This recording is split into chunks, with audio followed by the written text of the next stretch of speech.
नमस्कार। उपेंद्र नाथ रैना साहित्य संवाद के इस मंच पर मैं अपने मित्रों का हार्दिक स्वागत करता हूँ, अभिनंदन करता हूँ। अ, आज हमारा कार्यक्रम है वार्तालाप, यानी बातचीत, कन्वर्सेशन और आज के इस कार्यक्रम में हम इस मंच पर थोड़ी देर में यहाँ पर आमंत्रित करेंगे श्रीनगर कश्मीर से सुपरिचित रंगकर्मी और रंगमंच के निर्देशक और अभिनेता श्री रोहित भट्ट को। थोड़ी देर में हम श्रीनगर चलते हैं, वहां से हम रोहित जी को इस मंच के साथ जोड़ते हैं और उसके बाद हम उनसे उनके जो कार्यकलाप है रंगमंच से संबंधित और सिनेमा से जो संबंधित उनके कार्य हैं, उसके बारे में हम बातचीत करेंगे। आइए सबसे पहले जो आज के हमारे अतिथि हैं, श्रीनगर कश्मीर से आज हम जोड़ते हैं श्री रोहित भट्ट को। नमस्कार महाराज। नमस्कार महाराज, बहुत-बहुत धन्यवाद उपेंद्र जी आपका कि आपने मुझे अपने कार्यक्रम में बुलाया। बहुत-बहुत धन्यवाद। आपका भी बहुत-बहुत शुक्रिया, बहुत अच्छा लगा और मैं तो कई दिनों से सोच रहा था कि आपको अपने कार्यक्रम में बातचीत के लिए आमंत्रित करूं, लेकिन मैं बताऊं कि इस बीच में अब हमारे मित्र जुड़ने शुरू हो गए।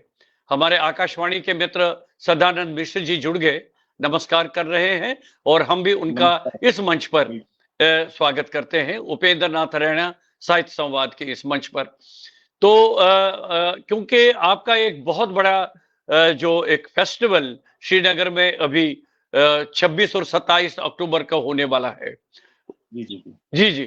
25-26 25-26 को, तो उसके बारे जी। में हम बातचीत करेंगे, लेकिन इससे पहले कि हम वहां तक पहुंच जाएं, लेकिन ये बहुत अच्छी बात है कि आज मैं आपसे बातचीत श्रीनगर से कर रहा हूं और इस जी। बीच में आप जानते होंगे भरत दास जी हमारे साथ जुड़ गए हैं, तो वो भी कह रहे हैं मैं श्रीनगर से आपका स्वागत कर रहा हूं। अभी उनका दिन जी। में मैसेज आया था कि उन्होंने कहा कि मैं भी श्रीनगर में हूं आजकल, क्या मुलाकात हो सकती है? संभवतः वो आपके लिए होगी। पता नहीं जी, जी, आपसे जी। उनसे मुलाकात हुई वहां पर और इस नहीं, बीच में हमारी एक और मित्र जुड़ गए, निर्देश निधि जी।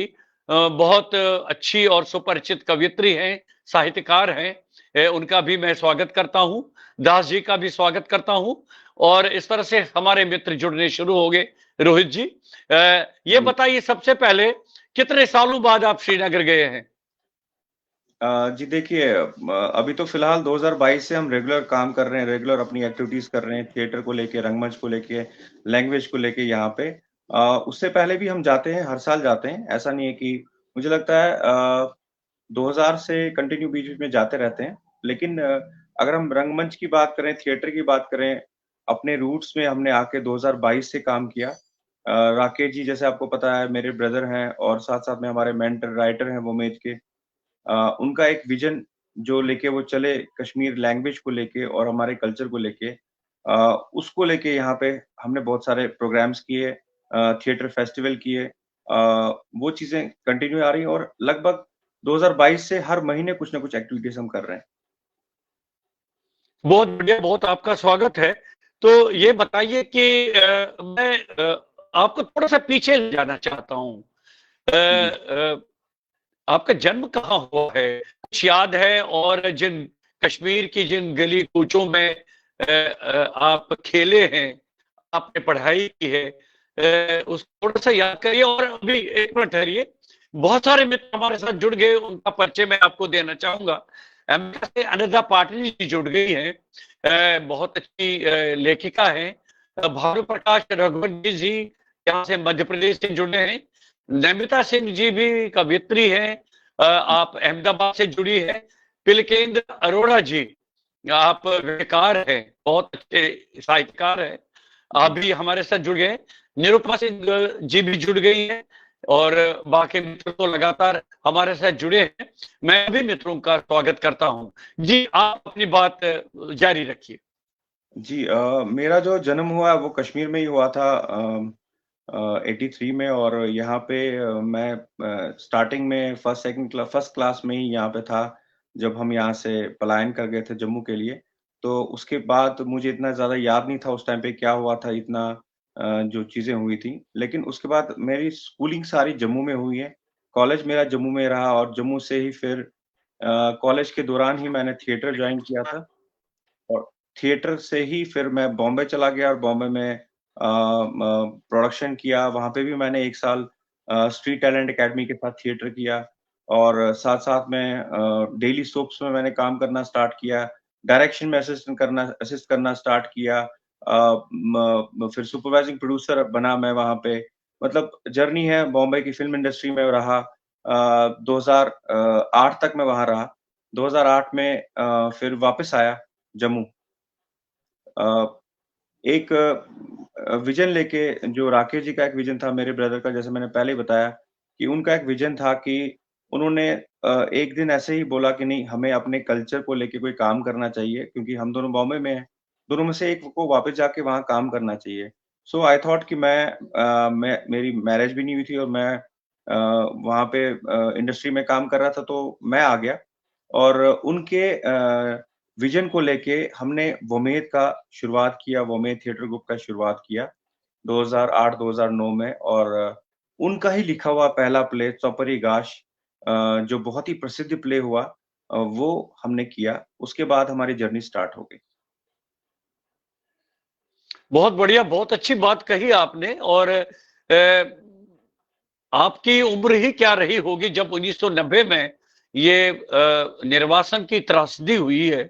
आप तो छोटे थे उन दिनों, तो कुछ जी, जी। याद आ रहा है किन परिस्थितियों में आपको कश्मीर छोड़ना पड़ा और क्या-क्या परिस्थितियाँ उस समय थी? किस क्लास में थे आप उस समय? पढ़ाई क्या हो रही थी आपकी?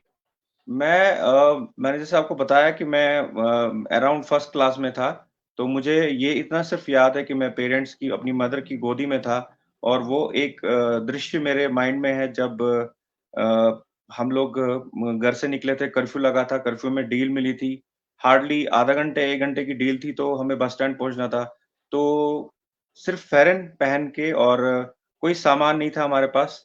फेरन पहन के मैं, मेरे ब्रदर, मम्मी-डैडी हम लोग भागे मतलब निकले कश्मीर से और बस में बैठ के फिर जम्मू आए थे और जम्मू में किसी रिलेटिव के यहाँ पे ठहरे थे। फिर एक रेशमगढ़ कॉलोनी में एक रेंटेड हाउस था, बट मेरे पेरेंट्स की गवर्नमेंट जॉब थी तो वो एक सेफ्टी थी कि मॉम-डैड दोनों गवर्नमेंट जॉब में थे। तो बट स्ट्रगल बहुत था, जो कश्मीर में जम्मू आए और जम्मू में जब हम कश्मीर का वो मकान छोड़ के 3 मंजिला मकान छोड़ के जम्मू आए और वो जम्मू का वो जो जिस घर में आके हम रुके रेंट पे, वो 1 कमरा, 1 किचन था और हमारे से पहले वहाँ गायों को रखा गया था और वो खाली कर दिया गया क्योंकि पता लगा कि कश्मीरी पंडित भाग के आए हैं, तो कश्मीर से आए हैं, तो उनके लिए खाली कर दो, रेंट पे दे दो। तो वहाँ पे मुझे लगता है कि वो जो स्मेल थी अ, गोबर की, वो मेरे माइंड से अभी भी नहीं निकल रही है। वो कंटिन्यू थी और हम लोग बहुत टाइम तक वहाँ रुके थे उन्हीं हालातों में, लाइट नहीं होती थी, बहुत गर्मी थी।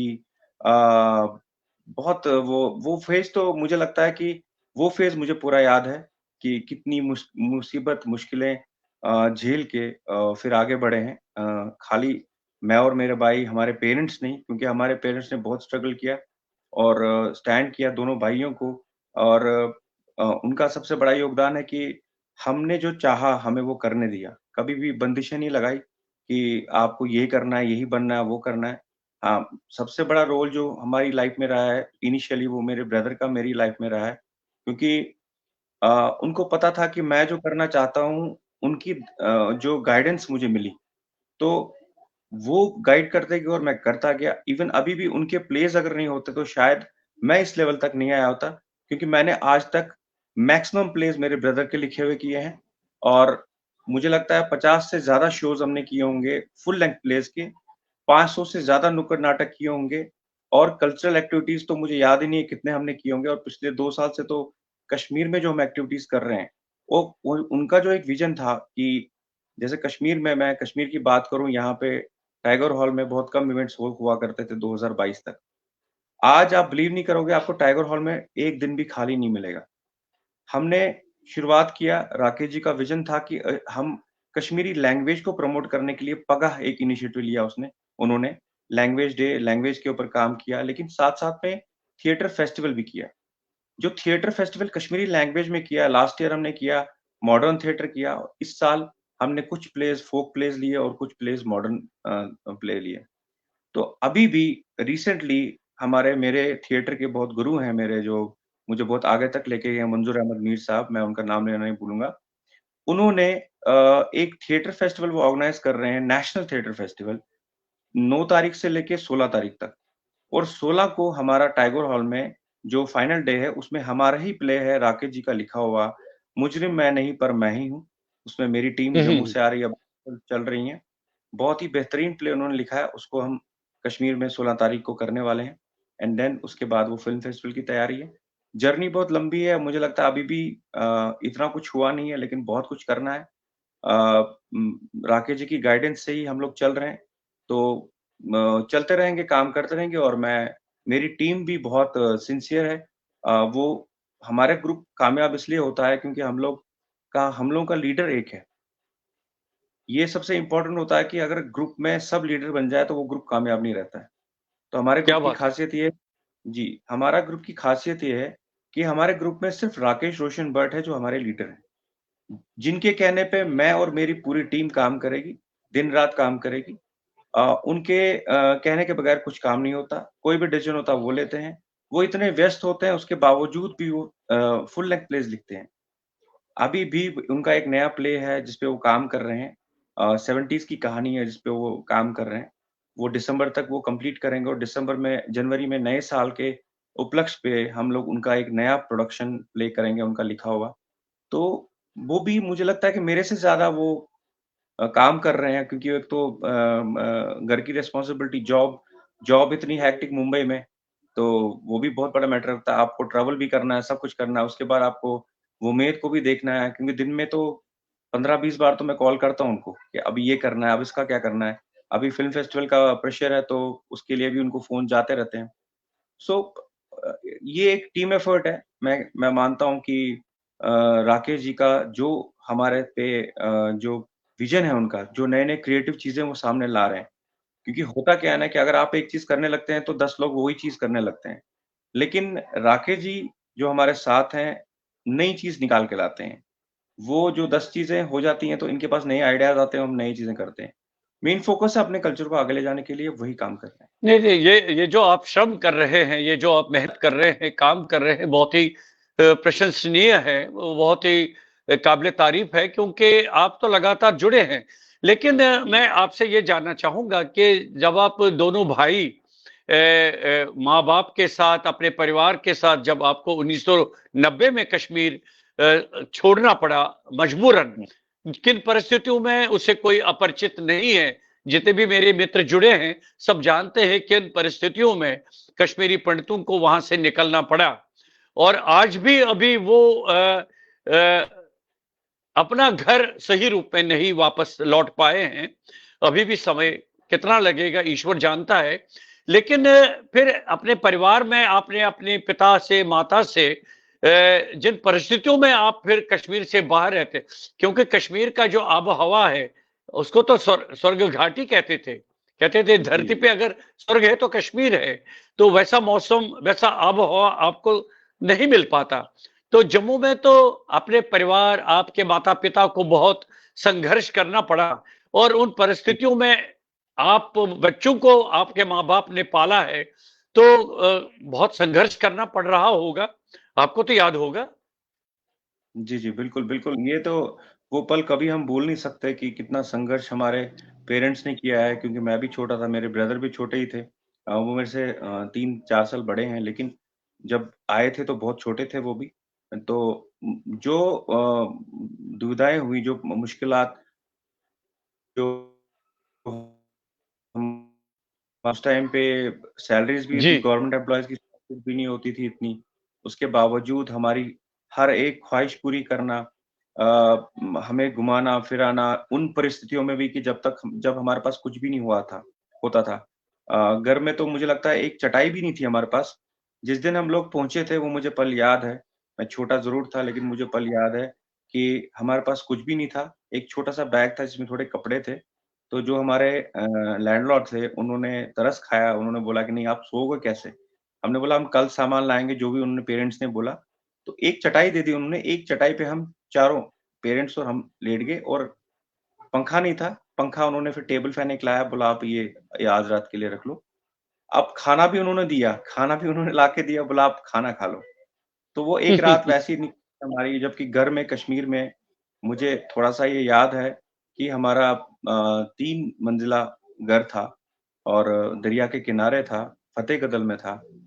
तो वहाँ पे कोई कमी नहीं थी किसी चीज़ की और मेरे डैडी एजुकेशन में एजुकेशन से रिटायर हुए हैं और वो उस टाइम पे बहुत सारे ट्यूशन्स भी करते थे। स्कूल में कॉलेज उधर जाते थे लेकिन ट्यूशन्स बहुत करते थे। तो किसी चीज़ की कमी नहीं थी बट सडनली कुछ ऐसा फ़ेज़ आ गया जो फिर जम्मू में हुआ लेकिन स्ट्रगल बहुत था। हम बच्चे थे हमें इतना फ़ील नहीं हुआ वो स्ट्रगल जितना हमारे पेरेंट्स ने झेला होगा। मेरे पेरेंट्स ही नहीं जितने भी पलायन करके आए उन सबके पेरेंट्स ने जो झेला होगा, वो तो मतलब उसका कोई कंसर्न मतलब वो क्या बोल सकते हैं मतलब बुरी ये बुरी कंडीशन थी सब। बहुत बड़ी त्रासदी रही है वो, उसमें कोई संदेह नहीं है। मैं आपको बताना चाहूँगा इस बीच में शांतिलाल सिद्ध जी हमारे साथ जुड़ गए, नमस्कार कर रहे हैं आपको। अ नमस्कार madam.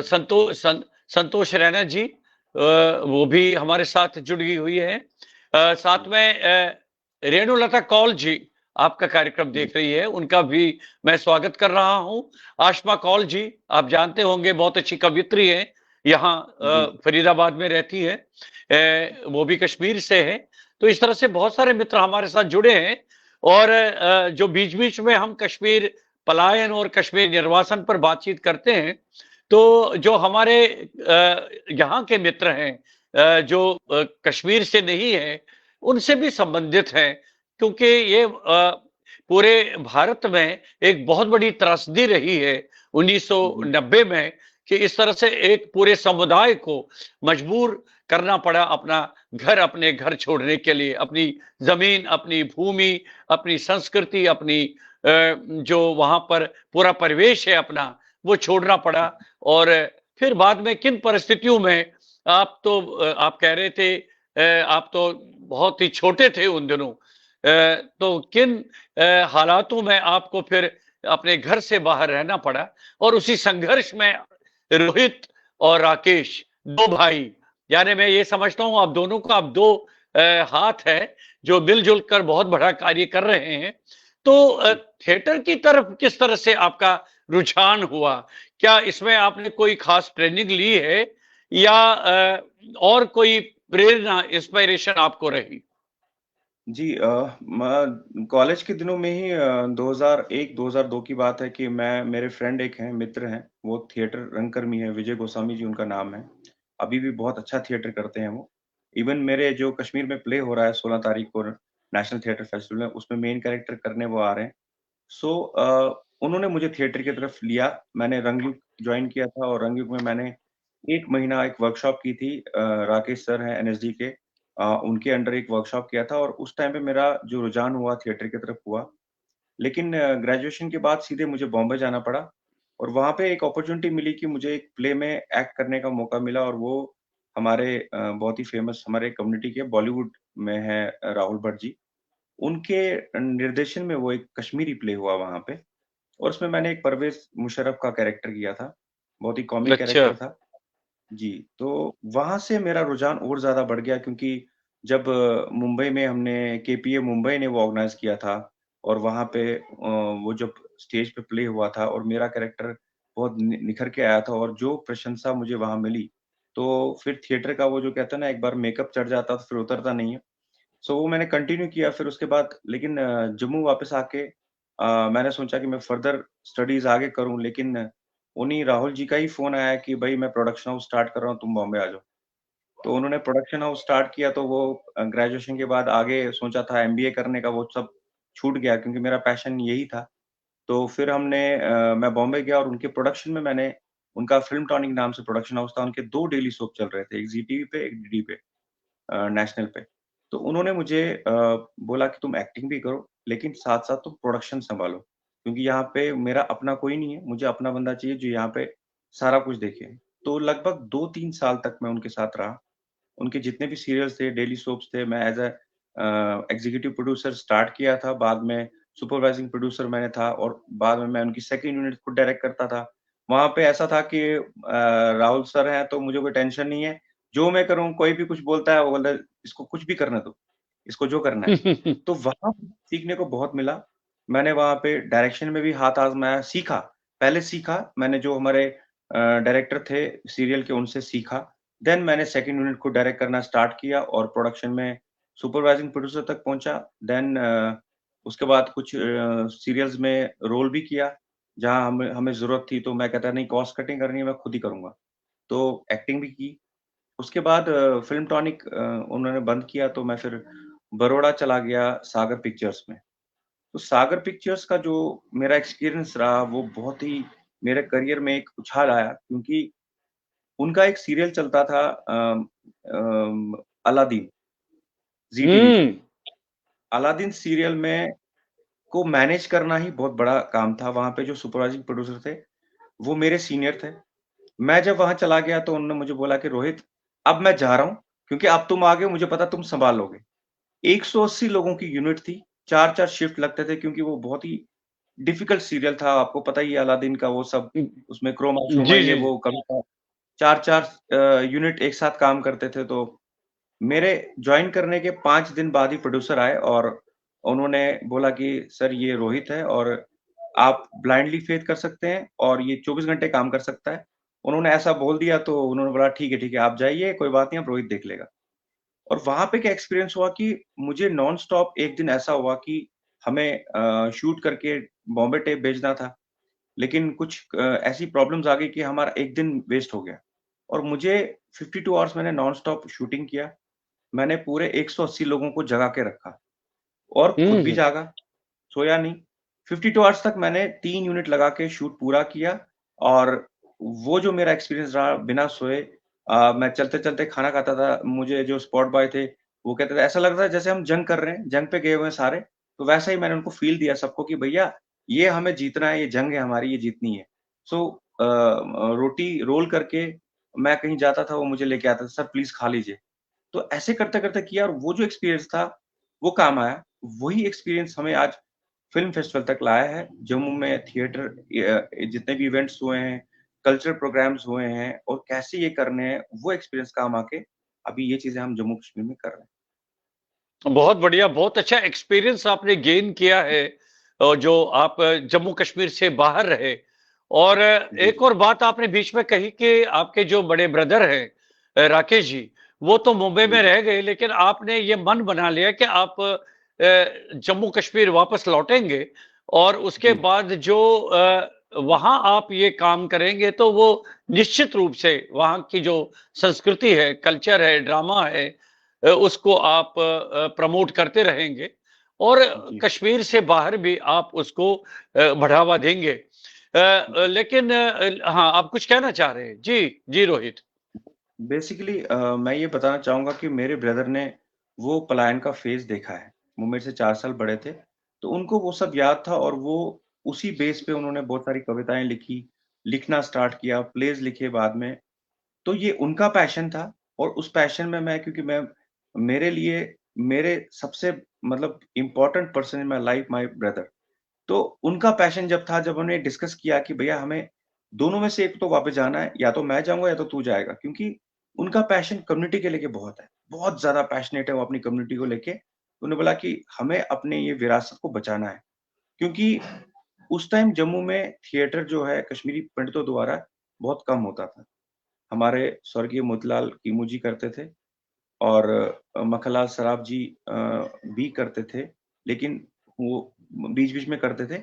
Regular theatre group Jammu में उस टाइम पे लगभग 45 के करीब थिएटर ग्रुप थे, लेकिन कश्मीरी पंडित थिएटर ग्रुप गिने-चुने थे। एक डेज़ी नकैब जी हैं, जो टेलीविज़न से जुड़ी हैं, वो भी बीच-बीच में थिएटर करते थे, फेस्टिवल्स में पार्टिसिपेट लेकिन एक एक जो रेगुलैरिटी होनी चाहिए थिएटर में, एक कंटिन्यूटी होनी चाहिए थिएटर में, वो नहीं थी। तो फिर जब हम लोग वोमेद ने एंटर किया जम्मू में और इनिशियली हमें बहुत मुश्किलों का सामना करना पड़ा क्योंकि एक नया ग्रुप बॉम्बे से उठ के मैं आया हूँ और आर्टिस्ट कुछ भी नहीं, फिर मेरा कज़िन था, अरविंद तिक्कू मेरा कज़िन है, उसने स्टार्ट किया, वो एक्टिंग करता था। हमने मिलके फिर एक टीम स्टार्ट आहिस्ता-आहिस्ता हुई। लेकिन ये रेगुलर जो हमें काम किया है, ये वही पैशन राकेश जी का है जिन्होंने रुकने नहीं दिया। और आज by the grace of God J and K में वमीद एक अपनी पोज़ीशन रखता है। ये एक चीज़ है। जी। और जिस वमेद का आप जिक्र कर रहे हैं, मैं अपने मित्रों को बताना चाहूंगा, ये एक कल्चरल ऑर्गेनाइजेशन है जो रोहित और राकेश जी ने उसको वहां पर ऑर्गेनाइज किया है। और इस वमेद के माध्यम से for the promotion of culture of J&K बहुत कार्य किए जा रहे हैं। और उसमें आप और क्या-क्या गतिविधियां करते हैं, अपने मित्रों को बताइए जो हमारे साथ, जो कम से कम इस बात से वाकिफ नहीं है, उनके लिए क्या बताना चाहेंगे आप?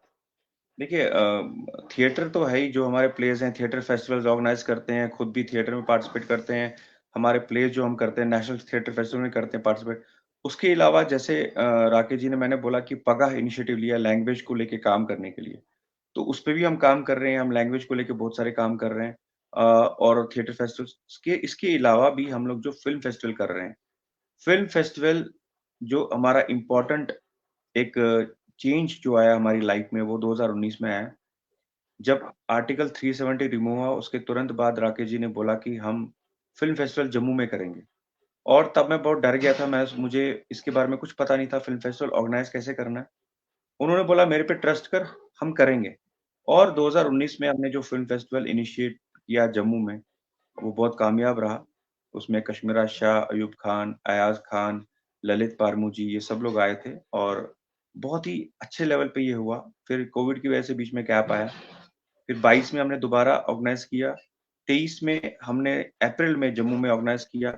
कश्मीर में लास्ट ईयर हमने किया था, लेकिन बहुत छोटे लेवल पे किया था। इस साल जो international film festival of Srinagar के नाम से, जम्मू में अलग है जम्मू फ़िल्म फेस्टिवल, श्रीनगर में the international film festival of Srinagar, ये वेबसाइट भी है, आप चेक कर सकते हैं। इसमें हम लोगों ने इस साल जो है 25 और 26 अक्टूबर को ये टैगोर हॉल में कर रहे हैं। और इसमें थोड़ा डिफरेंट थीम को लेके चल रहे हैं, वो मैं यहाँ रिवील नहीं कर सकता क्योंकि अभी 20 तारीख को प्रेस कॉन्फ्रेंस में हम लोग ये रिवील करेंगे कि ये क्या है। और बॉलीवुड से भी हमारे फेमस डायरेक्टर 90s के जो हैं बी सुभाष, जिन्होंने डिस्को डांसर, टार्ज़न और भी बहुत सारी मूवीज़ सभी जो स्टार थे उनके साथ बनाई हैं। तो वो भी आ रहे हैं और साथ-साथ में कोशिश कर रहे हैं कुछ और सेलिब्रिटीज़ की आने की, क्योंकि थीम समझ लीजिए आप 90s है, 90s, 60s, 70s उसी को लेके चल रहे हैं। और इसमें हमारे पास 37 कंट्रीज़ से 200 से ज़्यादा फ़िल्में आई, एंट्रीज़ आई। और मुझे लगता है कि 37 कंट्रीज़ से फ़िल्में आना ये दर्शाता है कि हमारी पॉपुलैरिटी बढ़ रही है बाकी कंट्रीज़ में, जे-एंड-के की। मैं ये खाली राकेश रोशन भट्ट, रोहित भट्ट या वमेद नहीं बोलूँगा। ये पूरे जे-एंड-के की पॉपुलैरिटी इतनी बढ़ रही है कि उतनी एंट्रीज़ हमारे पास आ रही हैं। इसमें से शॉर्टलिस्ट होके 13 कंट्रीज़ की फ़िल्में हैं, 31 फ़िल्में हम 2 दिन में दिखा रहे हैं। साथ-साथ में बॉम्बे से हमारी ज्योति जी हैं, वो आ रही हैं, वो fashion designer web series ads में करते हैं, वो भी अपनी यहाँ पे एक्सपीरियंस शेयर करेंगे यहाँ के बच्चों के साथ। साथ-साथ में पेंटिंग कॉम्पिटिशन भी हो रहा है, यहाँ पे स्टॉल्स भी लग रहे हैं, डिफरेंट टाइप ऑफ स्टॉल्स भी कर रहे हैं। कोशिश कर रहे हैं इसको एक डिफरेंट तरीके से करने का। उम्मीद करते हैं कि सब ठीक रहा तो बहुत अच्छे लेवल से ये होगा। मैं आपसे जानना चाहूँगा, इस तरह का आप बहुत बड़ा इवेंट अब पहले तो आपने जैसे कहा कि जम्मू में किया था, उसके हुँ। बाद इस साल आपने जम्मू में भी फ़िल्म फेस्टिवल किया 2 दिन का। मैं भी उसपे मौजूद था, बहुत ही कामयाब रहा 2 दिन का। और इतना स्मूथली चला, इतना उसका लेवल बहुत अच्छा था कि जितने भी पैरामीटर्स होते हैं इसके, जब जो-जो जी। कुछ होना चाहिए वो आपने सब उसमें निभा लिया था और बहुत अच्छी तरीके से बिना किसी परेशानी के या दिक्कत के आपने उसको ऑर्गेनाइज किया। लेकिन ये बहुत अच्छी बात है कि आपने इस बार फिर श्रीनगर में इसको ऑर्गेनाइज करने का एक जी, जी। पूरा प्लान बनाया है। तो इसमें क्या-क्या और एक्स्ट्रा आपको अब क्या लग रहा है कि श्रीनगर का जो अब मौसम है, मैं नेचुरल हाँ, नेचुरल मौसम की बात नहीं कर रहा हूँ। मौसम कैसा है, क्या रिस्पॉन्स है इस तरह के जो इवेंट्स है इनके प्रति? देखिए मैं तो ये बताना चाहूँगा कि ये प्लेटफ़ॉर्म इसीलिए राकेश जी ने बनाया है क्योंकि जो हमारे लोकल फ़िल्म मेकर्स हैं जम्मू कश्मीर के, उनको भी मौका मिले। उनको मौका मिले अपनी फ़िल्म दर्शाने का और इस बार भी जम्मू कश्मीर के हमारे फ़िल्म मेकर्स हैं जिनकी फ़िल्में हैं जैसा कि आप ही की एक जिसमें आपने गाना लिखा है, शीश निंदर वो भी है, रमेश जी की फ़िल्म है। बहुत बेहतरीन अदाकारी उन्होंने की है, इतने इम्प्रेसिव एक्टिंग उन्होंने की है कि जूरी ने जब वो फ़िल्म देखी उन्होंने बोला कि इतनी अच्छी इम्प्रेसिव एक्टिंग की है कि बोला कि यार ये तो कमाल है। मतलब एक ही एक्टर ने पूरा जो दृश्य था, जो उनको पीड़ा थी, वो घर वापस जाने की वो दर्शाया है। ऐसे ही कुछ और फ़िल्म मेकर्स हैं हमारे डॉक्यूमेंट्री मेकर्स हैं जिन्होंने डॉक्यूमेंट्रीज़ बनाई हैं लोकल हमारे जम्मू कश्मीर के। उनका विज़न राकेश जी का यही है कि टैलेंट बहुत है हमारे जम्मू कश्मीर में लेकिन प्लेटफ़ॉर्म नहीं है। तो अ, ये एक प्लेटफ़ॉर्म मिल रहा है उनको कि फ़िल्में बना रहे हैं और जब से हमने ये फ़िल्म फेस्टिवल स्टार्ट किया, तब से बहुत यंग फ़िल्म मेकर्स अपनी फ़िल्में डाल रहे हैं और पहले उनके पास प्लेटफ़ॉर्म नहीं होता था, अब लेकिन उनके पास अपने जम्मू कश्मीर में प्लेटफ़ॉर्म है, जहाँ वो अपनी फ़िल्में दर्शा सकते हैं। बहुत सारे और भी हैं रविंदर शर्मा जी जम्मू से हैं, जिन्होंने फ़िल्म बनाई है, उन्होंने भी डाली है और यहाँ पे कुछ और भी हैं कश्मीर से भी। तो ऑन द होल यही एक मैसेज है कि हमारे जम्मू कश्मीर में टैलेंट की कमी नहीं है और वो भी यहाँ पे उनकी फ़िल्में दिखाई जाएँगी और उम्मीद करते हैं कि ये कामयाब इवेंट रहेगा। रोहित, आपको क्या लग रहा है कि देखिए ना, मैं भी 1983 तक कश्मीर में ही था। हुँ, मेरे जीवन के 30 साल तो कश्मीर में ही बीते। उसके बाद नौकरी करने के लिए मैं बाहर आ गया, दिल्ली आ गया। लेकिन हुँ, आना जाना लगा रहता था 1990 तक। और कल्चरल एक्टिविटी जिसमें थिएटर, सिनेमा और बाकी चीजें, साहित्य, लिटरेचर, ये एक्टिविटीज बहुत ही बहुत ही रिच लेवल पे हो रही थी, होती रहती थी। और जी, यहाँ जी। तक कि जो पूरी मुंबई और बाकी फिल्म इंडस्ट्री के लोग, शूटिंग्स हर रोज हर जगह कश्मीर में होती रहती थी, बहुत व्यस्तता रहती थी। लेकिन बाद में 1990 के बाद जो एक सन्नाटा छा गया और ये पूरा एक गैप आ गया इस बीच में, और कुछ पिछले कुछ वर्षों से अब ये आहिस्ता आहिस्ता ये कहते हैं ना कि ये बर्फ पिघलने लगी अब, और वातावरण जी, अब उसके अनुकूल बन रहा है। आप यानी रोहित भट्ट एक कलाकार के रूप में, एक फिल्मकार के रूप में, एक रंगकर्मी के रूप में, अब आप कई दिनों से श्रीनगर में हैं और इन गतिविधियों को ठीक तरह से आप देख रहे हैं, परख रहे हैं। तो आपको क्या अनुभव हो रहा है अब? देखिए मैं ये कहना ज़रूर चाहूँगा कि वातावरण बहुत बदल गया है। अगर हम बात करें एक्टिविटीज़ की, बहुत सारी एक्टिविटीज़ हो रही हैं, थिएटर एक्टिविटीज़ हो रही हैं, कल्चरल एक्टिविटीज़ हो रही हैं, स्पोर्ट्स एक्टिविटीज़ हो रही हैं। तो 100% अभी जो आप 90 की दशक की बात कर रहे हैं, वो समय नहीं रहा। समय चेंज हो गया है और बहुत पॉज़िटिव साइन है। 2 फ़िल्म फेस्टिवल हो रहे हैं, हमारे बाद भी एक और फ़िल्म फेस्टिवल हो रहा है। तो कहने का मतलब यही है कि इतनी एक्टिविटीज़ हो रही हैं, जो पहले आपका दौर था, जो आप बोल रहे हैं कि जिस समय इतनी एक्टिविटीज़ हो रही है, वही दौर वापस है और आज भी वही एक्टिविटीज़ हो रही है और हमारे बाद भी एक और फ़िल्म फेस्टिवल हो रहा है कश्मीर में। तो इससे यही पता लगता है कि बहुत अच्छा पीरियड अभी चल रहा है कश्मीर। और लोगों का क्या रिस्पॉन्स है? जैसे आपने अभी पिछले ही जी, जी। दिनों थिएटर फेस्टिवल भी किया था, उसमें जी, भी जी, जी, आपके जी। कुछ प्लेस हुए। तो जो जी, जी। लोग आते हैं ऑडिटोरियम में देखने के लिए, उनका रिस्पॉन्स, उनके रिएक्शंस वगैरह, उससे क्या लगा आपको? मैं आपको 2 चीज़ें बताना चाहूँगा कि एक तो थिएटर फेस्टिवल जब हमने किया, हमने सभी प्लेस कश्मीर से लिए, जिसमें 3 प्लेस हमने फ़ोक प्लेस दिए कश्मीर के और इतने बेहतरीन प्लेस हुए वो। साथ-साथ में फिर मॉडर्न थिएटर किया, लेकिन रिस्पॉन्स लोगों का बड़ा अच्छा रहा। साथ-साथ में हमने उसके बाद 5 अगस्त को एक प्रोग्राम किया था रिश्वर, जो हमने स्वामी नंदबब जी के ऊपर किया था, उनकी डॉक्यूमेंट्री, उनकी जीवनी के बारे में बताया था उनके बारे में। तो उस समय यहाँ पे बहुत सारे यूथ लड़के आए थे। कॉलेज स्टूडेंट थे मैक्सिमम, वो आए हुए थे, स्कूल के बच्चे आए हुए थे। उनको जब ये बताया गया नंदबब के बारे में, नंदबब थे, ऐसे थे हमारे संत थे नंदबब और उनका पराक्रम कितना था। तो उस टाइम उनको लगा कि ये किसके बारे में बोल रहे हैं, क्या बोल रहे हैं? जब उन्होंने डॉक्यूमेंट्री देखी, आप बिलीव नहीं करेंगे, डॉक्यूमेंट्री के बाद 1, 2, 3 सेकंड का सन्नाटा हो गया और 3 सेकंड बाद वो सारे जितने भी हॉल में थे सब खड़े हो गए। खड़े हो गए और बोला, "हे पी यीशु पीर, यीशु पीर", मतलब ये तो पीर बोलते हैं। तो ये सच में वाक़ई में इतने पराक्रमी थे, इतना इनका ये था। फिर मुझसे पूछने लगे कि इनका आश्रम कहाँ है यहाँ पे? कहाँ बैठते हैं ये? हम जाएँगे वहाँ पे। अभी जैसे उनका आश्रम है, उनकी उस आश्रम की हालत अच्छी नहीं है अभी, बट उम्मीद करते हैं, हमने बहुत प्रयास किया। हम अभी भी प्रयास कर रहे हैं कि वो आश्रम फिर से बने नंद बाब का। तो कुछ पॉज़िटिव साइन आए हैं उसके लिए कि वो शायद अगले साल उसपे काम भी स्टार्ट हो जाएगा। तो ये एक पॉज़िटिव साइन है कि जो यहाँ बच्चे थे जिनको हमारे कल्चर के बारे में पता नहीं था, वो इससे फिर से अटैच हो रहे हैं।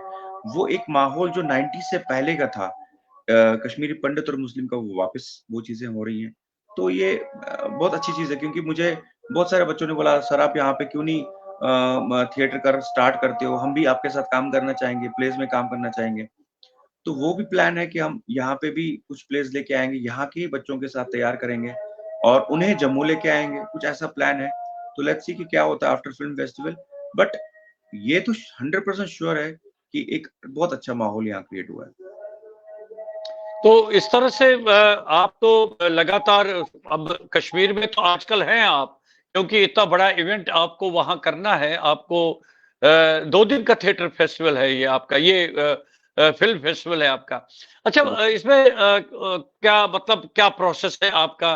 किस तरह से आपने तो जम्मू में भी दो तीन किए हैं, तो फिल्मों का चयन कैसे करते हैं आप?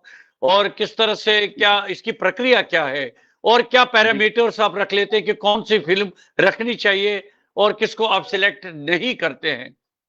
जी। देखिए, इसमें क्या होता है कि हमारे जो राकेश रोशन जी हैं, राकेश ब्रदर हैं मेरे, वो उनका एक अलग डिपार्टमेंट है, मेरा अलग डिपार्टमेंट है। उनका जो काम है कि फ़िल्में कैसे लानी है, क्या करना है, वो सारा प्रोसेस वो करते हैं। जब हमारे पास फ़िल्में आती हैं, फिर हमारे पास जूरी है। 6-7 लोगों की जूरी है जो कि इंडस्ट्री से जुड़े हुए हैं, जो कि अलग-अलग फ़ील्ड से जुड़े हैं, जिसमें हमारे ईरानी फ़िल्म मेकर एक हैं, वो वहाँ पे नेशनल अवॉर्डी हैं, वो हमारी जूरी में हैं। ये सबसे बड़ी बात है कि उन्होंने खुद से ऑफ़र किया कि मैं आपके साथ जुड़ना चाहूँगा, वो हमारे जूरी मेंबर हैं। क्या तो ये बात है, सारी क्या बात है! जितनी भी फ़िल्में होती हैं, ये सारी जूरी मेंबर्स पे डिवाइड होती हैं। फिर वो अपने पॉइंट्स देते हैं, उन पॉइंट्स के बाद शॉर्टलिस्ट होते हैं। शॉर्टलिस्ट के बाद फिर से प्रक्रिया होती है, फिर उनमें से सॉर्टिंग होती है, कौन से बेस्ट और हैं, फिर उनको दोबारा देखनी पड़ती है। फिर फाइनली एक लिस्ट आती है जिसमें फिर भैया भी इन्वॉल्व होते हैं और फाइनली फिर वो लिस्ट कंपाइल होती है 7 लोगों की और जो पॉइंट टैली के हिसाब से बेस्ट होता है, वही फिर स्क्रीनिंग होती है। तो ये प्रोसेस लंबा होता है, मेहनत का काम होता है। तो इसमें मुझे लगता है बहुत मेहनत लगती है जब आपको एक-एक फ़िल्म देखनी पड़ती है और जब इस बार 200 फ़िल्में आई हैं, मोर दैन 200 फ़िल्म्स और 200 फ़िल्में 6 लोगों को देखनी पड़ी होगी, तो उनकी हालत क्या हुई होगी? तो ये बहुत टफ़ काम था, टफ़ काम है। तो क्योंकि बिना प्रोसेस के हम नहीं चलते, हमारा जो इसका एक फ़िल्म फेस्टिवल करने का प्रोसेस होता है, हम उसको लेके चलते हैं। उसके बाद शॉर्टलिस्ट फ़िल्मों को दिखाया जाता है, उनमें जूरी ही डिसाइड करती है कि कौन बेस्ट है, कौन नहीं है, वो सब जूरी है, हमारे हाथ में कुछ नहीं होता। जूरी अवार्ड का भी डिसाइड करती है कि ये बेस्ट फ़िल्म है, ये बेस्ट एक्टर है, इसको ये मिलना चाहिए, उसको मिलना चाहिए। अ, वो भैया और उन जूरी के बीच में है। मेरा डिपार्टमेंट अलग है, मैं ऑन ग्राउंड जो हमारा इवेंट को शेप देने का काम रहता है, वो मेरा रहता है और मेरी टीम का पूरा रहता है। रोहित, एज एन एक्टर और एज ए डायरेक्टर, आपका क्या व्यू है कि जो फिल्में बाहर से आती हैं, जी, एक तो इसको तो आपने इंटरनेशनल फिल्म फेस्टिवल बनाया है, बाहर से भी बिल्कुल। फिल्में आती हैं, और जो लोकल जे&के में भी फिल्में कुछ बनती है जिनका आप हाँ, इंक्लूड करते हैं इसमें, तो स्तर में, लेवल में क्या अंतर लग रहा है आपको? हमारी फिल्में कितना मैच कर पाती हैं? क्योंकि उनके टेक्निक्स जो हैं, उनके थीम जो है, उनके जो स्टोरीज होती है, उनका जो अप्रोच होता है, और ओवरऑल प्रोडक्शन जो होता है, उसके साथ जी। कितना मैच करता है, और क्या वो लेवल क्या बना रहता है, उसके बारे में आप बताइए। अच्छा, इस बीच में देखिए हेमंत वर्मा जी बहुत बड़े फिल्म डायरेक्टर हैं और खास जी, करके जी। डॉक्यूमेंट्रीज बनाते हैं। इस बार उनको बेस्ट डॉक्यूमेंट्री के लिए नेशनल अवार्ड भी मिला है। हमारे परम मित्र मुबारक हैं, वो भी जुड़ गए जी, हैं, हेमंत वर्मा जी। मैं उनका स्वागत करता हूं। हरगोविंद पुरी जी बहुत अच्छे कवि हैं, वो भी हमारे साथ जुड़े हैं। और डॉक्टर प्रोफेसर अवधेश प्रसाद जी, आपका स्वागत जी, है डॉक्टर साहब, वो भी हमारे साथ जुड़े हैं, आपका कार्यक्रम देख रहे हैं। जी। जी, देखिए ये जो फ़िल्म मेकिंग की बात कर रहे हैं आप, जो इंटरनेशनल फ़िल्म्स होती हैं, उनका जो फ़िल्म मेकिंग का सिस्टम होता है, वो डिफरेंट होता है। As compare to Indian movies, जो नेशनल मूवीज़ हमारे पास आती हैं, वो भी बहुत अच्छी होती हैं। अब हमारे जो लोकल मूवी मूवी मेकर्स हैं, फ़िल्म मेकर्स हैं, उनके रिसोर्सेज़ कम होते हैं। उनके पास इतना फाइनेंशियली वो साउंड नहीं होता फ़िल्म बनाने के लिए। हमारे पास फ़िल्में आई हैं, उनके पास हमारे पास खुद हमने एक फ़िल्म बनाई है, the need exodus in exile. हमें भी उसमें इंटरनेशनल अवार्ड्स मिले हैं। यूके पार्लियामेंट में वो दिखाई गई, वो भैया ने लिखी और डायरेक्ट हम दोनों भाइयों ने की है। इतना सब हुआ है, लेकिन हमें भी पता है कि हमारे रिसोर्सेज़ लिमिटेड होते हैं। हमारे पास इतना फाइनेंशियल बैकग्राउंड सपोर्ट नहीं होता, तो हम जितने लिमिटेड रिसोर्स होता है उसमें फ़िल्म बना सकते हैं। अब इंटरनेशनल फ़िल्म्स का क्या होता है कि उनका आप शॉर्ट फ़िल्म भी है तो उनका बजट बहुत होता है और उनकी टेक्नोलॉजी वो कैमरा जो यूज़ करते हैं वो सब अगर हमें रेड पे शूट करना पड़े तो हमें उसका रेंट ही 25,000 दिन का देना पड़ेगा। तो हम तो फ़िलहाल सोचेंगे नहीं कि हम रेड पे अपनी फ़िल्म शूट करें। तो ये डिफ़रेंस तो आता है, डिफ़रेंस तो होता है। लेकिन जब वो फ़िल्में हमारे लोकल फ़िल्म मेकर्स देखते हैं तो उनको भी एक आइडिया हो जाता है कि हाँ, हमें भी इस तरह की फ़िल्में बनानी चाहिए। बट मैं ये नहीं कहूँगा कि वो बुरी फ़िल्में होती हैं, बहुत अच्छी फ़िल्में होती हैं। कहीं न कहीं अंतर तो होता है, अंतर तो जी। बहुत बढ़िया, बहुत अच्छी बात है।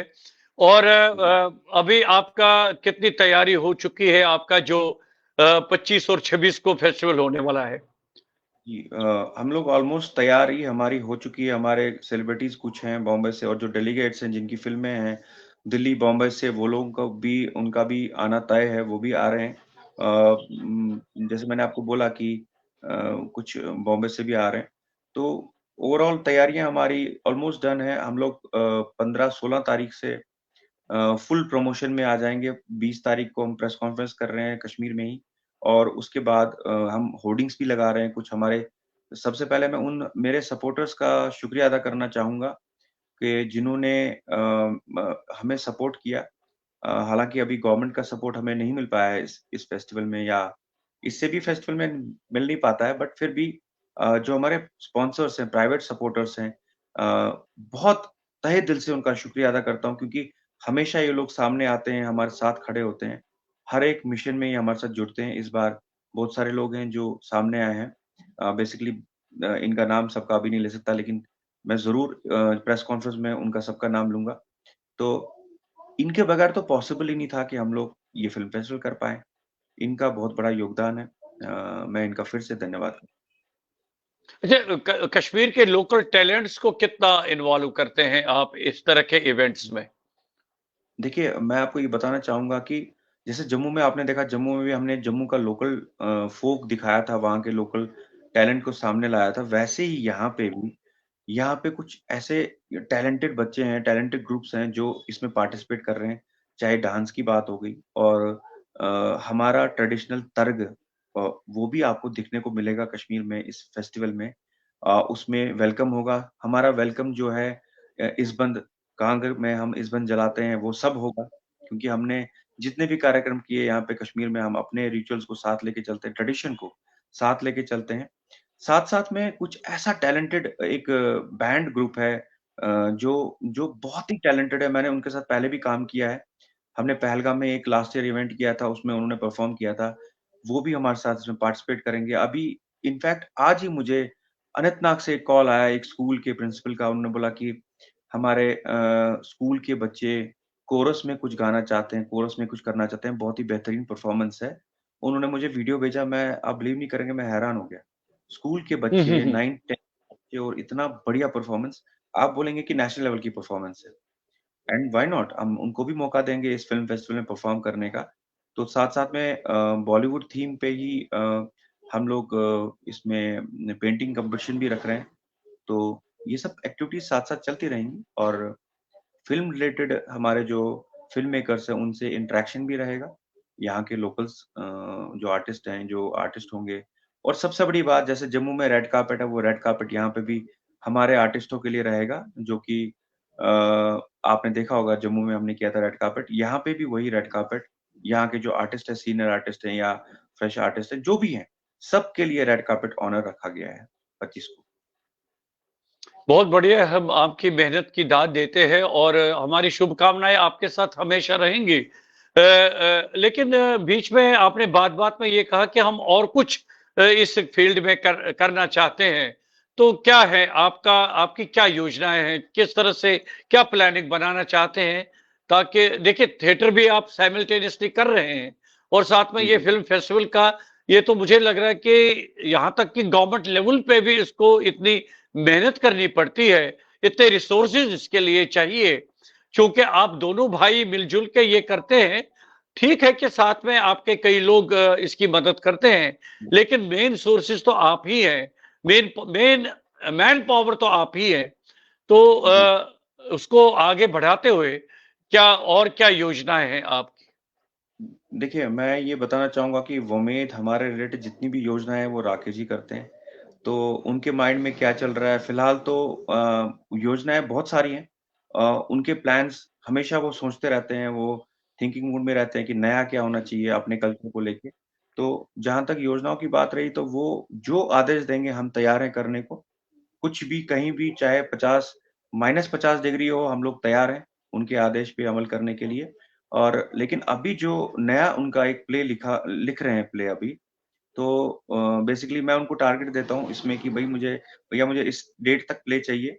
तो वो target November end December first week तक है कि दिसंबर में उनका एक नया प्ले आएगा, जो कि थोड़ा डिफरेंट प्ले रहेगा। वो एक लव स्टोरी बेस्ड रहेगी 70s की। तो बहुत ही बेहतरीन प्ले है, बहुत उन्होंने मुझे सीन दिखाए हैं जो उन्होंने अभी तक लिखे हैं। तो हर एक राइटिंग में मुझे लगता है कि ये उन राइटर्स में है राकेश जी की जो हर तरीके का प्ले लिख सकते हैं। चाहे हिस्टोरिकल है, चाहे आपका रियलिस्टिक प्ले है, मॉडर्न थिएटर है, चाहे आपका एक 80s 70s की एक लव स्टोरी हो और 70s का वो एरा क्रिएट करना है, तो वो सब चीज़ें। म्यूज़िक से लेके वो सब एरा क्रिएट करना है, वो सब वो कर रहे हैं। और होपफुली जनवरी में 31 दिसंबर को ही हम अनाउंस करेंगे, 1 जनवरी को अनाउंस कर देंगे कि उनका नया प्ले का नाम और वो कब हम उसको करेंगे। जनवरी के मंथ में ही हम 1 महीने की रिहर्सल करके उस प्ले को पहला शो तो जम्मू में ही करेंगे। उसके बाद फिर फर्दर आपको पता ही है कि अप्रैल फिर हमारा फिर से जम्मू फ़िल्म फेस्टिवल टारगेट रहेगा। तो उसके लिए ये फ़िल्म फेस्टिवल खत्म होते ही हम उस पे लग जाएँगे। सो यही है कि रुकना नहीं है, मतलब 24 घंटे ही काम करना है, जब तक साँस चल रही है तब तक काम करना है। पहले तो आप जम्मू तक ही कंसंट्रेटेड थे, लेकिन अब आप श्रीनगर भी जाने लगे हैं कश्मीर में और वहां पर जी। भी अब आपने थिएटर फेस्टिवल किया, अब फिल्म फेस्टिवल कर रहे हैं। और मेरा एक पॉइंट था कि जो कश्मीर का लोक नाट्य है, फोक फोक है, जी, फोक ड्रामा है, ट्रेडिशनल जो है, तो जी, जी, जी। उसकी तरफ भी कुछ ध्यान गया होगा आपको, कुछ जी, उसको भी बिल्कुल। थोड़ा-सा सर्वाइव करके रखना है, जीवित रखना है? बिल्कुल, मैं चलिए मैं आपके यहाँ पे रिवील ही कर ही देता हूँ। आपको याद होगा कि इस प्रोजेक्ट पे भी हम काम कर रहे हैं, भैया उस पे काम कर रहे हैं। अ, आपको याद होगा कि बट-पत्थर होता था एक समय में, है ना? तो वो बट-पत्थर लुप्त हो चुका है, वो आज की डेट में नहीं है। वो फ़ोक हमारा ट्रेडिशन जो बट-पत्थर है, उसे यानी हम आप रिवाइव लोक कर नाट्य की बात कर रहे हैं। जी, जी, जी, जी, जी। बिल्कुल, बिल्कुल। तो वो बट पत्थर पे मैंने ये बोला था डीडी कशिर के भी एक इंटरव्यू पे बोला था गुड मॉर्निंग के शो में, कि ये बहुत ज़रूरी है कि हमारा जो ओल्ड ट्रेडिशन था, जो चीज़ें हमने शुरू की थी, वो आज सब लोग कर रहे हैं, लेकिन हम लोग नहीं कर रहे हैं। तो वो वहाँ एक कश्मीरी पंडित नहीं है जो वो बट पत्थर कर रहा हो। तो इस पे भी काम चल रहा है, क्योंकि ये बहुत बड़ा प्रोजेक्ट है, ये एक्सपेंसिव प्रोजेक्ट है। तो ये बट पत्थर भी हम लोग मोस्ट प्रोबेबली अगले साल करेंगे। अगले साल पूरे चांसेस हम इसका करेंगे और हम नहीं मैं कहता हूँ सारे लोग करें। ये ऐसा नहीं है कि हम ही करने चाहिए तो ये मैं कहता हूँ कि जितने लोग ट्राई कर सकते हैं करें। ये बहुत ज़रूरी है कि हम इन चीज़ों को ना छोड़ें। तो मोस्ट प्रोबेबली अगले साल आपको मैं ज़रूर इनवाइट करूँगा जम्मू में इसका शो करेंगे हम बटपत्थर पहला जो होगा हमारा। तो उसका उसका ज़रूर मैं आपको बुलाऊँगा और मैं चाहता हूँ कि वो भी आप समझ लीजिए मई-जून के महीने में हम लोग पॉसिबिलिटी है कि वो करें क्योंकि हम लोग पूरा 1 साल का प्लान लेके चलते हैं। ऐसा नहीं होता कि आज एक किया फिर 10 दिन बाद आप अगले महीने क्या करेंगे, ऐसा नहीं होता है। राकेश जी का पूरा एक प्लान होता है, मैं बॉम्बे जाता हूँ, मुझे बॉम्बे जाके ही उनके पास बैठना पड़ता है, पूरे साल का प्लान लेके कि इस साल हमने ये करना है। फिर वो ऊपर वाले के हाथ में हम कितना कामयाब रहते हैं, कितना नहीं रहते, लेकिन पूरे साल का एक कैलेंडर बनता है कि इस साल की एक्टिविटी क्या रहेंगी। और साथ-साथ में ये भी जोड़ना चाहूँगा कि जैसे आपको पता ही है टीआरएन द राइट न्यू जो हमने एक इनिशिएटिव लिया, वो भी राकेश जी का ही ब्रेन चाइल्ड है कि हमें वो स्टार्ट करना चाहिए। उसपे भी आप देख रहे होंगे कि शिरकत बात, अच्छा उसके बाद पज़ल्स के बारे में बात हो रही है, वो सब चीज़ें चल रही हैं। साथ-साथ में हमने उसमें फूड व्लॉगिंग स्टार्ट किया। मैं कल हैरान हो गया, मेरी टीम ने एक फूड व्लॉग किया याज पे, याज जो खाते थे हम। इतना हिट मैं सुबह अभी देख रहा था, उसमें 10,000 व्यूज़ हो चुके थे सुबह ही मॉर्निंग में। तो लोगों के इतने कमेंट्स आ रहे हैं कि ये चीज़ें कंटिन्यू, अगर हम ये एफर्ट्स नहीं लगाएँगे, आज हमारी जनरेशन इस चीज़ को रिकॉर्ड कर रही है। जो सोशल मीडिया पे है, आपके प्लेटफ़ॉर्म पे है, वो रिकॉर्डेड है। वो तो अमर हो गया। वो चीज़ हम अपनी आगे की जनरेशन के लिए छोड़ के जा रहे हैं।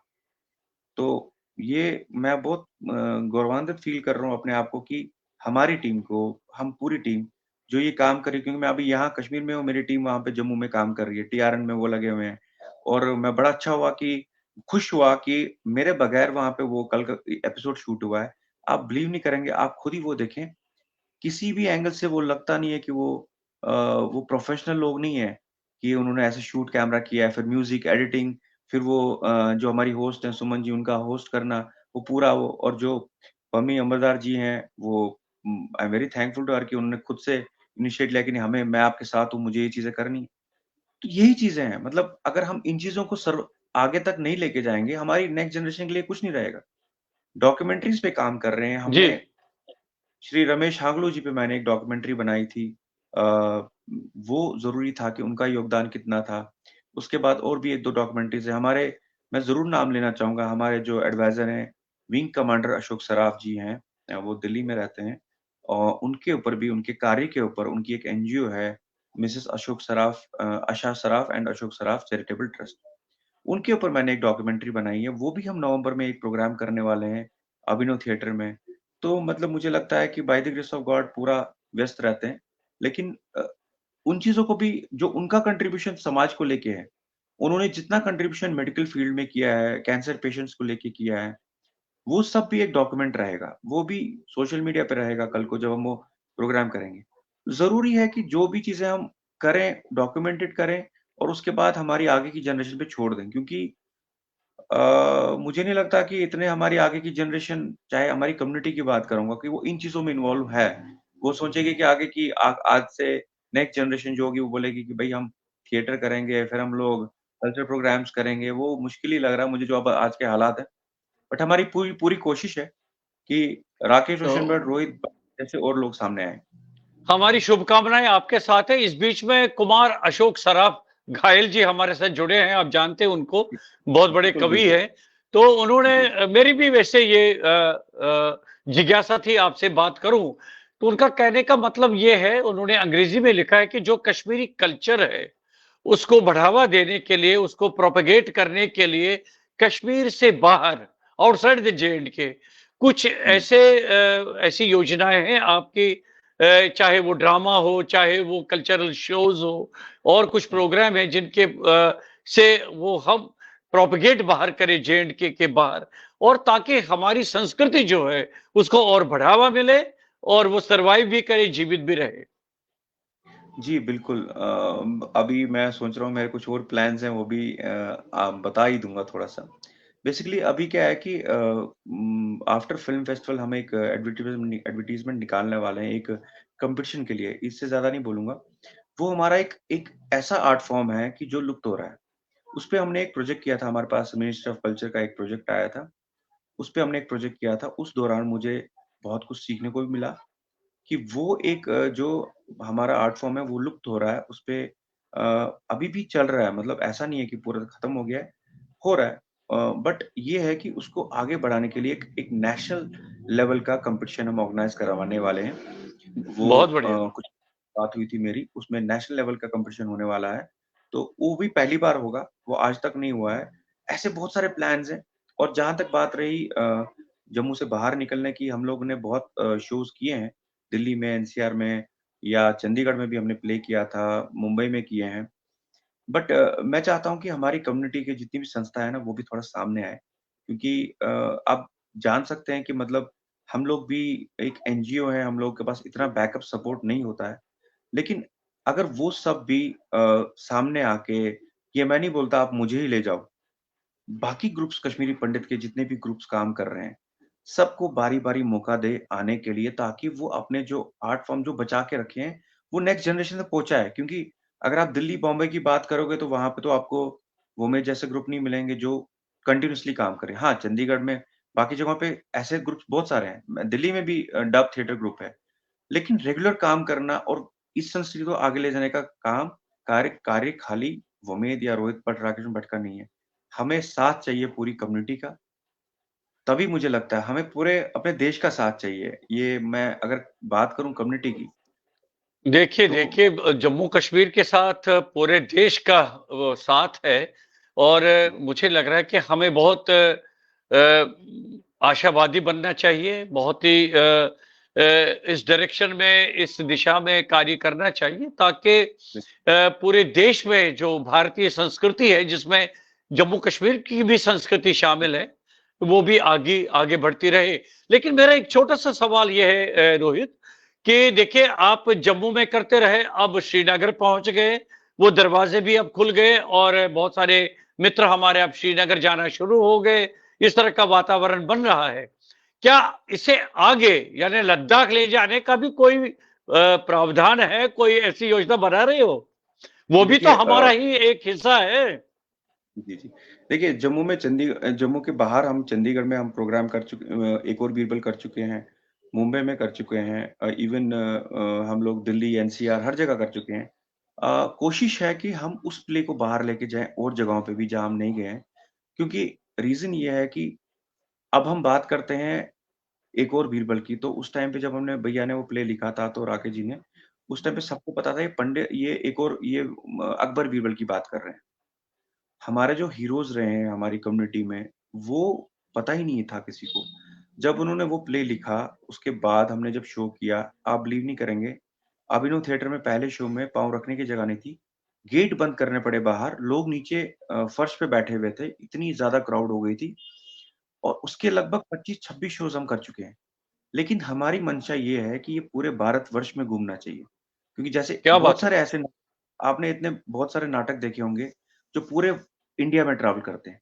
लेकिन हमें भी ऐसा कुछ सोर्स मिले आगे जाके, हमारी कम्युनिटी के जो ग्रुप्स हैं, जो एनजीओज़ हैं, बाकी लोग हैं, वो सब इसमें हमें हमारा साथ दें क्योंकि ये पंडित बीरबल जो 18th सेंचुरी में जो हीरो रहे हैं, जिन्होंने इतना बड़ा सैक्रिफाइस दिया है, अगर उस टाइम पंडित बीरबल दर नहीं होते, आज कश्मीर होता? आज कश्मीर ही नहीं होता।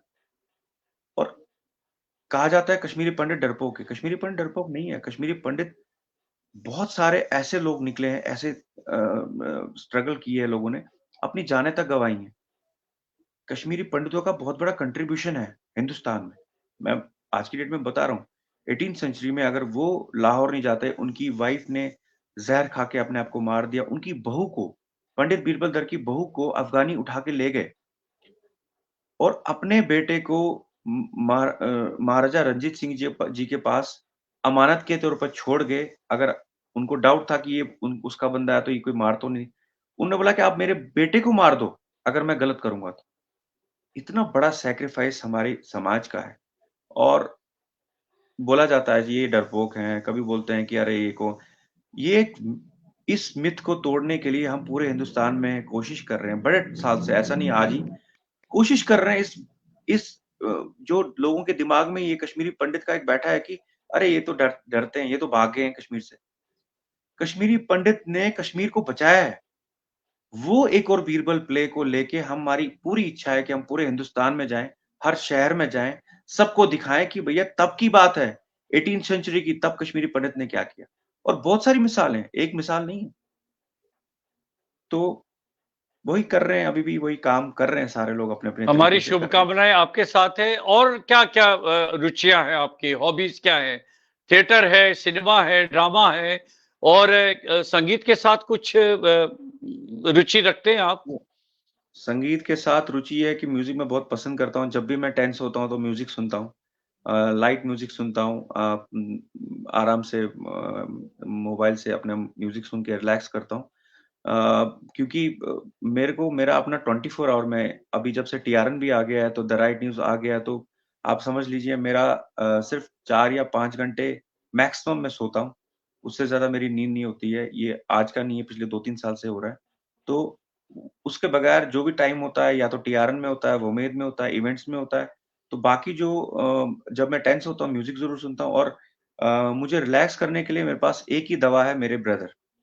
जब भी मैं परेशान होता हूँ, उनको फ़ोन करता हूँ, वो मेरे से बात करते हैं और मैं नॉर्मल, क्योंकि स्ट्रगल बहुत है, अभी भी हम स्ट्रगलिंग फ़ेज़ में ही हैं, ऐसा नहीं है कि हम लोग बहुत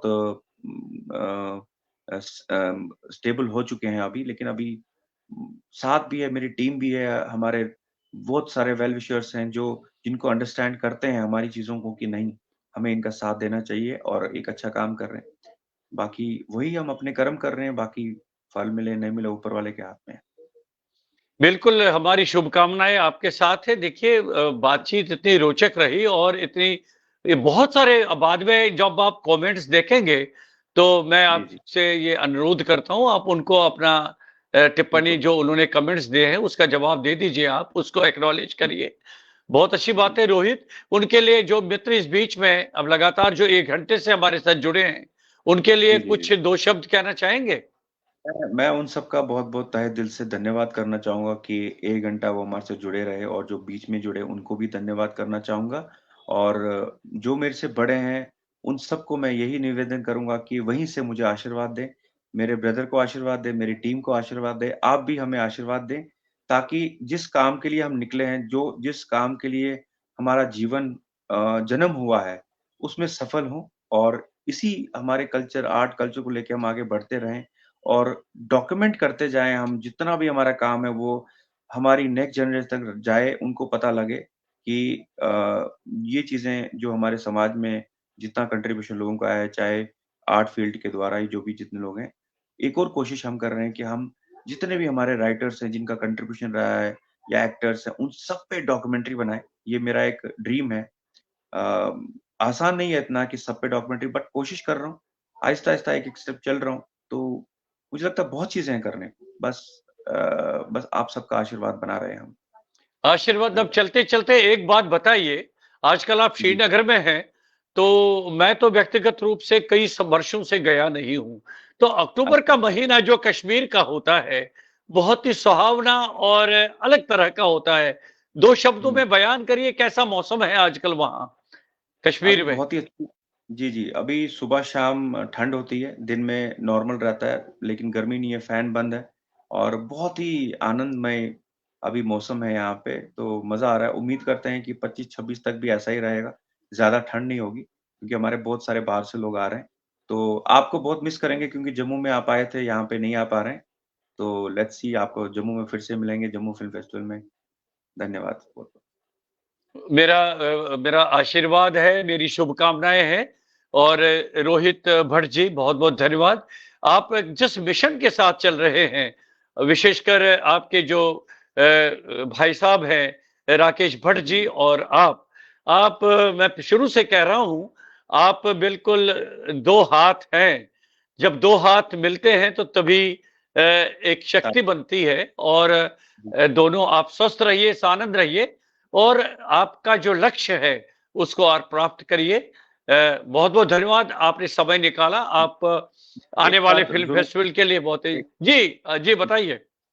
बात ये बोलना चाहूँगा कि मैं मेरी टीम का बहुत धन्यवाद करना चाहूँगा, जो मेरे साथ दिन-रात खड़ी है, और आप बिलीव नहीं करेंगे कि मैक्सिमम जो हमारी टीम है वो फीमेल है, और उनका अरे वाह! डेडिकेशन इतना इतना डेडिकेशन है, वो लोग जब भी काम कर रहे होते हैं, मतलब चाहे टीआरएन है, चाहे वो उम्मेद है, अभी भी हमें फ़िल्म फेस्टिवल के लिए है, बहुत सारे लोग जम्मू से आ रहे हैं, क्योंकि फ़िल्म फेस्टिवल में इसको एग्ज़ीक्यूट करना खाली मेरे बस का काम नहीं है।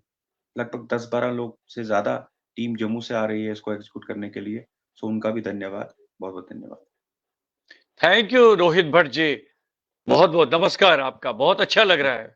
नमस्कार। Thank you so much. मित्रों, आज के इस कार्यक्रम में हमारे साथ यहाँ उपस्थित थे श्रीनगर कश्मीर से सुपरिचित रंगकर्मी निर्देशक और अभिनेता श्री रोहित भट्ट, जिनसे हम उनके जीवन के बारे में और जो उनके मिशन हैं, जो उनके कार्य हैं, उसके बारे में बातचीत कर रहे थे। और इसके साथ ही जो मित्र इस बीच में हमारे साथ जुड़े रहे हैं, सतवीर सिंह जी अभी जुड़े, रामदुलारी शर्मा जी, हरगोविंद पुरी जी, उषा कौल जी, कंचन वर्मा जी, सराफ साहब, जसपाल बांगा जी, आशमा कौल जी, बहुत सारे मित्र हमारे साथ जुड़े रहे शुरू से ही। मैं उनका भी हृदय से आभार व्यक्त करता हूं। अब मुझे आज का ये कार्यक्रम वार्तालाप उपेंद्र नाथ रैना साहित्य संवाद के इस मंच पर अब यहीं पर संपन्न करने की अनुमति दीजिए। आज्ञा चाहता हूं। नमस्कार।